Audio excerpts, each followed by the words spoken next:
ಮುಂಗಾರು ಆರಂಭವಾಗಿ ತಿಂಗಳು ಕಳೆದರೂ ಬೀದರ್ ಜಿಲ್ಲೆಯಲ್ಲಿ ಸಮರ್ಪಕ ಮಳೆಯಾಗುತ್ತಿಲ್ಲ.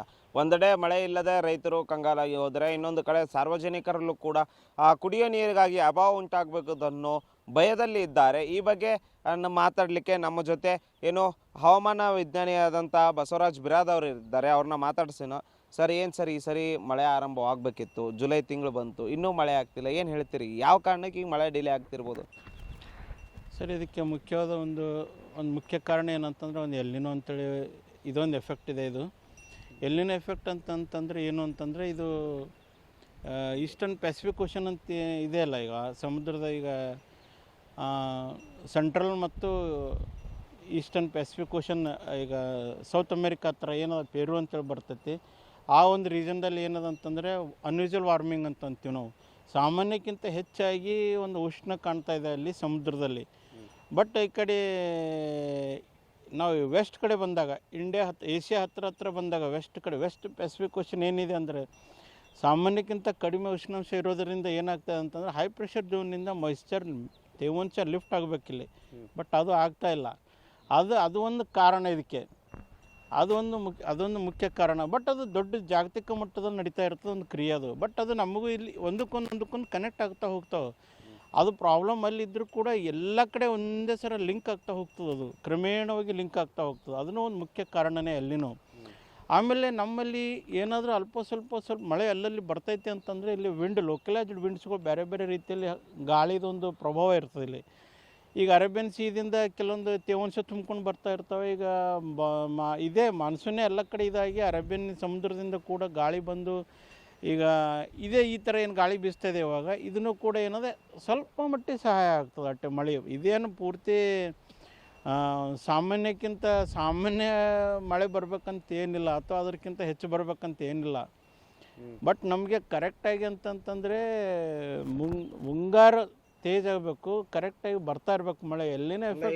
ಎಲ್ನಿನೋ ಎಫೆಕ್ಟ್ನಿಂದನೇ ಈ ಸರಿ ಮುಂಗಾರು ಸಾಕಷ್ಟು ವಿಳಂಬ ಆಗ್ತಿದೆ ಅಂತ ಹೇಳ್ತೀವಿ. ಹೌದು, ಈ ಸರಿ ಎಲ್ಲಿನೂ ಮುಖ್ಯ ಕಾರಣ ಬಿಡ್ರಿ. ಜಾಗತಿಕ ಮಟ್ಟದಲ್ಲಿ ಎಲ್ಲ ಕಡೆ ನಾವು ಕಂಪ್ಯಾರಿಸನ್ ಮಾಡಿದಾಗ ಎಲ್ಲಿನೂ ಭಾಳ ಮುಖ್ಯ ಕಾರಣ ಆಗ್ತದೆ. ಎಲ್ಲಿನೋ ಅನ್ನೋದು ಎಷ್ಟು ವರ್ಷಕ್ಕೊಮ್ಮೆ ಬರುತ್ತೆ? ಯಾಕೆ ಇದು ಎಲ್ಲಿನೋ ಅನ್ನೋದು ಏನಂತಂದರೆ ಪ್ರತಿ 2 ರಿಂದ 5 ವರ್ಷಕ್ಕೆ ಒಂದ್ಸಲ ಬರ್ತದೆ ಸರ್. ಇದು ಬರ್ತದೆ. ಬಂತಂದ್ರೆ ಬರಗಾಲ ಫಿಕ್ಸೇ. ಅದ್ರದ್ದು ಏನು ಇದನ್ನೆಲ್ಲ ಫಿಕ್ಸ್ ಆಗ್ತದೆ. ಎಲೆಕ್ಟ್ರಿಸಿಟಿ ಸಮಸ್ಯೆ ಬರ್ತದೆ, ಜಲಾಶಯಗಳ ನೀರಿನ ಕೊರತೆ ಬರ್ತದೆ, ಕುಡಿಯೋ ನೀರಿನ ಸಮಸ್ಯೆ ಬರ್ತವೆ, ಜನ ಗುಳೆ ಹೋಗ್ತಾ ಇರ್ತಾರೆ, ಬೆಳೆ ಚೆನ್ನಾಗಿ ಬರೋದಿಲ್ಲ. ಯಾಕಂತಂದರೆ ಇದರಲ್ಲಿ ಏನಿರ್ತದೆ ಅಂತಂದರೆ ಕೆಲವೊಂದು ಏರಿಯಾದಲ್ಲಿ ಮಳೆ ಜಾಸ್ತಿ ಬರ್ತದೆ, ಕೆಲವೊಂದು ಏರಿಯಾದಲ್ಲಿ ಮಳೆ ಬರೋದೇ ಇಲ್ಲ. ಸಾಮಾನ್ಯ ಯಾವ ರೀತಿ ಎಲ್ಲ ಜನರಿಗೆ ಈ ಬಾರಿ ಈ ಎಲ್ನಿನೋ ಎಫೆಕ್ಟ್ ತೊಂದರೆ ಮಾಡ್ಬೋದು ಅಂತ ನಿಮ್ಮ ನಿರೀಕ್ಷೆಗಳಿದೆ? ಅಂದರೆ ಏನು ಆಗ್ಬೋದು ಅಂತ ಒಂದು ಮುನ್ಸೂಚನೆಗಳು ನಿಮಗೆ ಗೊತ್ತಾಗ್ತದೆ?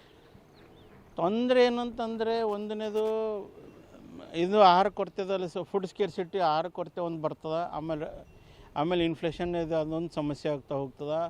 ಆಮೇಲೆ ಬೆಳೆದಿಂದ ಯಾರು ಜಾಸ್ತಿ ಬಿತ್ತನೆ ಮಾಡಿಲ್ಲ, ಆಲ್ಮೋಸ್ಟ್ ಬೀದರ್ ಡಿಸ್ಟಿಕ್ನಲ್ಲಿ ಎಕ್ಸೆಪ್ಟ್ 1-2 ತಾಲೂಕು ಬಿಟ್ಟರೆ, ಅವರಾದ ಕಮಲ್ನಗರ್ ಬಿಟ್ಟರೆ ಬೇರೆ ಕಡೆ 35 ತನಕ ಆಗಿದೆ, 35 ತನಕ ಆಗಿದೆ. ಬಟ್ ಜಾಸ್ತಿ ಜನ ಏನು ಬಿತ್ತೇ ಇಲ್ಲ. ಬಟ್ ಪರಿಸ್ಥಿತಿ ನೋಡಿದರೆ ಇನ್ನೂ ಹೇಳೋಕ್ಕಾಗೋದಿಲ್ಲ. ಇದರಿಂದ ಏನಾಗ್ತದೆ ಅಂತಂದರೆ ಸಮಸ್ಯೆಗಳಾಗ್ತಾವೆ, ಇಲ್ಲ ಅಂತಿಲ್ಲ. ಜಾನುವಾರುಗಳಿಗೆ ನೀರಿನ ಸಮಸ್ಯೆ ಆಗ್ತದೆ, ಮೇವಿನ ಸಮಸ್ಯೆ ಆಗ್ತದೆ, ಡೌಟೇ ಇಲ್ಲ. ರೈತರಿಗೆ ಬೆಳೆ ಸಮಸ್ಯೆ ಆಗ್ತದೆ. ನೀರು ಬೇಕು, ನೀರಿದ್ರೇ ಬೆಳೆ, ಮೇವು. ಆನಂತರ ಜನಗಳಿಗೆ ನೌಕರಿ ಬೇಕು, ಕೆಲವೊಂದಕ್ಕೊಂದು ಕನೆಕ್ಟ್ ಆಗ್ತಾವೆ. ಇಲ್ಲಿ ಜನ ಬೇರೆ ಬೇರೆ ಕಡೆ ಹೋಗ್ತಾ ಇರ್ತಾರೆ. ಯಾಕಂದರೆ ಎಲ್ಲ ಕಡೆ ವ್ಯವಸ್ಥೆ ಕರೆಕ್ಟಾಗಿ ಮಳೆ ಬಂದ್ರೇ ಎಲ್ಲ ರೀತಿಯಲ್ಲಿ ಉದ್ಯೋಗಗಳು ನಡೀತಾ ಇರ್ತವೆ. ಅದರ್ವೈಸ್ ಏನಾಗ್ತದೆ ಅಂತಂದರೆ ಮತ್ತೆ ಉದ್ಯೋಗ ಹುಡ್ಕೊಂಡು ಬೇರೆ ಊರಿಗೆ ಹೋಗ್ತಾ ಇರ್ತಾರೆ. ಸರ್, ಈಗ ಇಷ್ಟೆಲ್ಲ ತೊಂದರೆ ಆಗ್ತದೆ. ಈಗ ಸದ್ಯ ರೈತರಿಗೆ ಏನು ಸಜೆಷನ್ ಕೊಡ್ತೀರಿ? ಸಾರ್ವಜನಿಕರಿಗೆ ಏನು ಮಾಡ್ಬೋದು? ಈ ಪರಿಸ್ಥಿತಿ ನಿಭಾಯಿಸೋಕೆ ಏನೆಲ್ಲ ಮುಂಜಾಗ್ರತಾ ಕ್ರಮಗಳನ್ನ ಕೈಗೊಳ್ಬೋದು?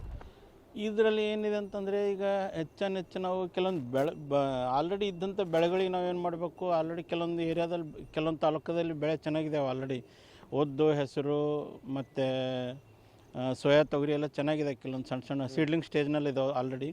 ಅವ್ರು ಏನು ಮಾಡಬೇಕು ಅಂತಂದರೆ 5 ಗ್ರಾಮ್ 10 ಗ್ರಾಮ್ 90 ಪ್ರತಿ ಲೀಟ್ರ್ ನೀರಿಗೆ ಹಾಕ್ಕೊಂಡು, ಅಥವಾ ಹ್ಯೂಮಿಕ್ ಆ್ಯಸಿಡ್ 2 ml ಪ್ರತಿ ಲೀಟ್ರ್ ನೀರಿಗೆ 2 ಮಿಕ್ಸ್ ಮಾಡಿಕೊಂಡು ಸ್ಪ್ರೇ ಮಾಡ್ತಾ ಹೋಗ್ರಿ. 15 ದಿನ ಅಂತರದಲ್ಲಿ 2 ಸಲ ಸ್ಪ್ರೇ ಮಾಡಿದರೆ ಸಾಕು. ಚೆನ್ನಾಗಿ ಸಸ್ಟೈನ್ ಆಗ್ತದೆ, ಉಳ್ಕೋತದೆ ಸುಸ್ಥಿರವಾಗಿ, ಬೆಳೆ ಚೆನ್ನಾಗಿ ಬರ್ತಾ ಹೋಗ್ತದೆ. ಡ್ರೌಟ್ಲಿಂದನೂ ಕೂಡ ನಾವು ಪಾರಾಗ್ಬೋದು ಈ ಥರ ಮಾಡಿದರೆ. ಆಮೇಲೆ ಈಗ ಮುಂದೆ ಇನ್ನೂ ತೊಗರಿ ಬಿತ್ಕೊಳ್ಳೋರು ಇದ್ದರೆ ಈಗ ಏನು ಮಾಡ್ಬೋದು, ಅವರು ಕ್ಯಾಲ್ಸಿಯಂ ಕ್ಲೋರೈಡು 20 ಗ್ರಾಮ್ ಕ್ಯಾಲ್ಸಿಯಂ ಅಂದರೆ ಸುಣ್ಣದ ದ್ರಾವಣದಲ್ಲಿ 20 ಗ್ರಾಮ್ ಸುಣ್ಣದ ದ್ರಾವಣ 1 ಲೀಟ್ರ್ ನೀರಲ್ಲಿ ನೆನೆಸಿ ಅದರಲ್ಲಿ ಎಕರೆಗೆ ಬೇಕಾಗಷ್ಟು ಬೀಜ ತೊಗರಿ ಬೀಜ ಅದರಲ್ಲಿ ಹಾಕಿ 1 ತಾಸು ನೆನೆಕ್ಕಿ ನಂತರ ಏನದ ಅಂದರೆ 7 ರಿಂದ 8 ತಾಸು ನೆರಳಲ್ಲಿ ಒಣಗಿಸಿ ಆನಂತರ ಬಿತ್ತನೆ ಮಾಡೋದ್ರಿಂದ ಈ ಬರದಿಂದ ನಾವು ಪಾರಾಗ್ಬೋದು, ಮುಂದೆ ಬೆಳೆ ಕೂಡ ಚೆನ್ನಾಗಿ ಬರ್ತದೆ. ಆಮೇಲೆ ನಮ್ಗೆ ಸಾಧ್ಯ ಆದಷ್ಟು ನೀರಿನ ಸಂಸ್ಕರಣೆ ಮಾಡೋದು ಒಳ್ಳೆಯದು, ಸಂರಕ್ಷಣೆ ಮಾಡೋದು ಭಾಳ ಒಳ್ಳೆಯದು. ಎಲ್ಲೆಲ್ಲಿ ಸ್ವಲ್ಪ ಮಳೆ ಬಂದ್ರೂ ಕೂಡ ನೀರು ಹಿಡಿದಿಟ್ಕೊಳ್ಳೋದು ಒಂದು ವ್ಯವಸ್ಥೆ ನಾವು ಮಾಡ್ಕೊಳ್ಳೇಬೇಕು. ಯಾಕಂತಂದರೆ ನಾವು ಈಗ ಬಂತು, ಈ ಸಮಸ್ಯೆ ಬಂತು, ನಾವೆಲ್ಲ ವಿಚಾರ ಮಾಡ್ತಾಯಿದ್ವಿ. ಸಮಸ್ಯೆನೇ ಇಲ್ಲ ಅಂದರೆ ವಿಚಾರ ಮಾಡೋದಿಲ್ಲ. ನಾವು ಮೊದಲೇ ಮಾಡಬೇಕಾಗಿತ್ತು ಇಂಥವೆಲ್ಲ. ಈಗಲೂ ಏನು ಕಾಲ ಮಿಂಚಿಲ್ಲ. ನಾವು ಇಂಥವೆಲ್ಲ ಪದ್ಧತಿ ಕೆಲವೊಂದು ನಾವು ಮಾಡ್ತಿರ್ಬೇಕು, ಅಂದ್ರೆ ನಾವು ಮುಂದೆ ಹೆಲ್ಪ್ ಆಗ್ತದೆ. ನಾವು ಸ್ವಲ್ಪ ಆದ್ರೂ ಇದು ಮಾಡ್ಬೋದು, ಇದರಲ್ಲಿ ನೆಮ್ಮದಿ ಪಡಿಬೋದು ಸ್ವಲ್ಪ ಆದರೂ.